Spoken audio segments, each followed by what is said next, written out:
কি গো বসে বসে এখানে কি ভাবছো? আরে শুনুন না, আমার না কলেজ লাইফের একটা কথা মনে পড়ে গেল। কলেজ লাইফে আমরা যখন হোস্টেলে ছিলাম তখন প্রতিদিন বিকালে সিঙ্গাড়া দিত স্ন্যাক্স হিসেবে। কিন্তু এই সিঙ্গাড়া খেতে খেতে আমি একটা অধৈর্য হয়ে গেছিল, এই জন্য না আমার সিঙ্গাড়া আর ভালো লাগতো না। তারপরে ম্যামকে বললাম যে সিঙ্গাড়া আমরা আর খাবো না। এইবারে 100 জনের মধ্যে 70 জন আমার সাথে তাল দিল, বললো সিঙ্গাড়া খাবো না খাবো না খাবো না। কিন্তু 30 জন বললো আমরাই সিঙ্গাড়া খাবো।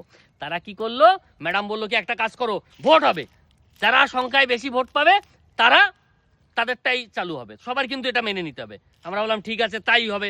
আমরা 70 জনে বললাম ভোট দাও ভোট দাও সবাই ভোট দাও। এবারে এই আমরা যারা 70 জন ভোট দিলাম, কেউ ভোট দিল প্যাটিসে, কেউ ভোট দিল বিস্কুটে, কেউ ভোট দিল নিমকিতে, এরকম বিভিন্ন টাইপে ভোট দিল। আর কিন্তু যারা সিঙ্গাড়ায় 30% ছিল, মানে 30 জন ছিল, তারা কি করলো, তারা কিন্তু সবাই সিঙ্গাড়াই ভোট দিল।